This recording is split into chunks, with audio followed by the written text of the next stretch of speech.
Now I'd like to speak about steps 6 through 10. Step 6 is that we need to support small business for real. Although giant corporations make headlines when they employ or lay off workers by the thousands, it is the thousands of small businesses in the state that are actually the best job creators. Small businesses already get a tough break from the federal government, where, for example, they get socked by the self-employment tax, then have to pay again on the same income on their income taxes. The state of Illinois doesn't help matters, as it overloads small business owners with the so-called replacement tax and unemployment insurance payments, on top of payroll taxes, sales taxes, and numerous fees, all of which require hours of paperwork to process. While some of these taxes are essential, we can and should do better at reducing the burdens on small businesses by eliminating some fees and better consolidating our tax structure. In addition, the state can and should do better at assisting small businesses, and especially new startups, by making low-interest revolving loans and grants more readily available. This is one thing that can be accomplished when we adopt our state bank proposal. Step 7 of our 10-point plan for a healthy economy: other public works. In addition to our transportation and energy infrastructure, we need to renovate or build better parks and recreational facilities, libraries, hospitals, schools, and low-income housing. During the Great Depression, millions of Americans worked under the Works Progress Administration to build such facilities, many of which still serve useful public purposes today. Or they worked under the Civilian Conservation Corps to create and maintain trails and otherwise improve recreational areas. Others were employed in the arts, adding beauty and cultural depth to our public life. To some degree, Illinois can and should follow that model during our own period of depression. There is no reason why some Illinoisans cannot be employed in such endeavors to help our economic recovery and benefit society in the process. Certainly it would be beneficial to employ a small core of Illinoisans to plant trees throughout the state, as another step in the struggle to combat global warming.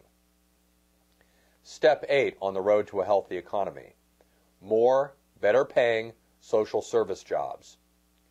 The Illinois Department of Human Services, the Department of Employment Security, Department of Children and Family Services, and other state agencies could be used to gainfully employ people in the service of others who need help: drug and alcohol rehabilitation, prison rehabilitation programs and after-prison programs, adult education, job placement, parenting education and prenatal care, child care, public health, elderly care, and more.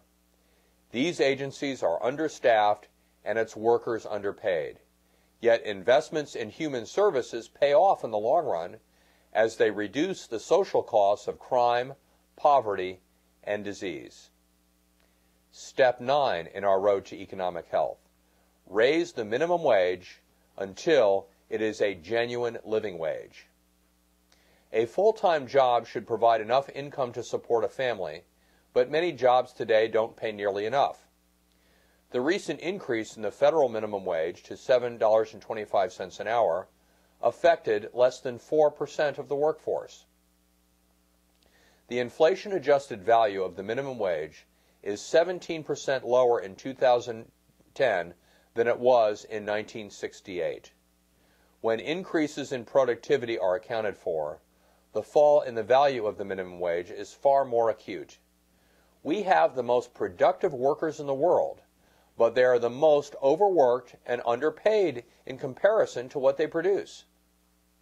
If elected your governor, I will fight to raise the minimum wage so that it is at least 40% above the poverty line to compensate for the outdated federal poverty benchmark. For a single parent with 2 children, this would come to somewhere between $11.50 per hour in low-cost areas to $14.40 per hour in higher-cost urban areas. Accordingly, I advocate raising the minimum wage to $15 per hour in the state of Illinois, phased in over a 2 to 3 year period, with future increases indexed to inflation and gains in productivity. Partial exemptions or tax credits could be permitted for startup businesses, hardship cases, and summer youth employment. There are other ways to move us in the right direction, such as a living wage law to require every firm that receives a benefit from the state, such as a contract, subsidy, or tax exemption, to pay its workers a living wage. I would sign such a bill, but since the goal is to build a living wage or better economy, the preferable course is to require all Illinois workers to be paid at least a living wage. Critics often argue that raising the minimum wage will reduce employment, since businesses won't be able to afford the increase. However, studies of prior increases in federal and state minimum wage standards and the impact of living wage laws adopted by a number of cities around the country demonstrates that this is not correct.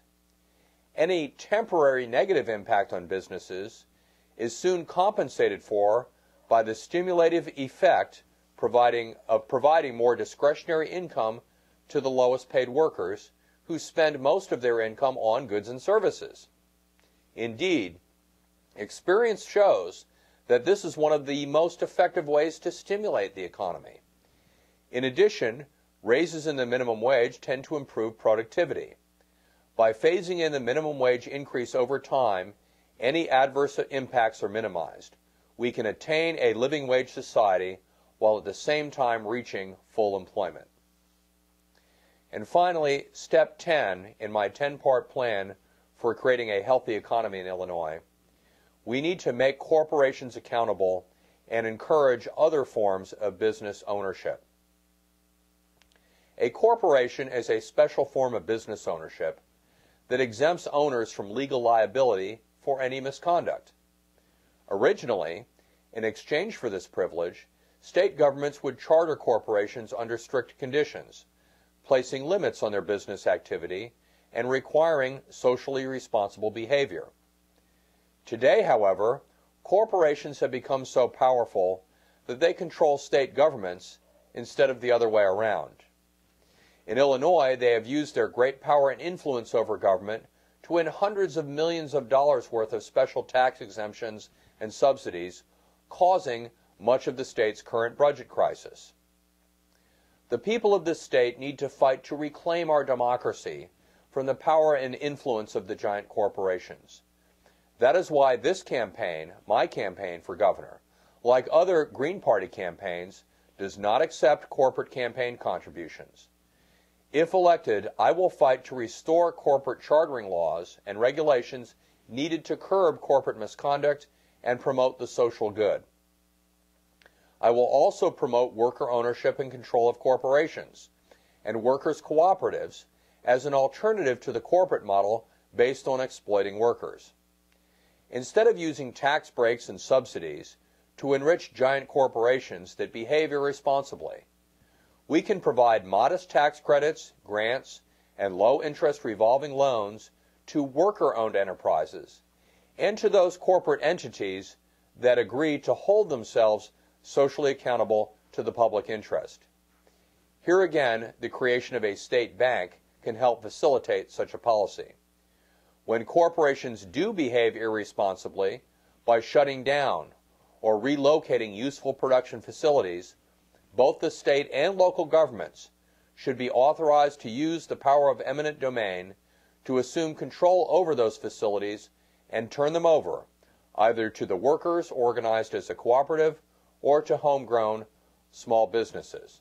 After all, if the state can use eminent domain laws to condemn people's homes or roads to put in a Walmart or another big box store, they certainly ought to be able to use the power of eminent domain to reclaim shut down factories and turn them over to the people to help revive our economy. That was step 10 of my 10-point program for how we can create a healthy economy here in the state of Illinois. I hope you've listened and will consider these ideas.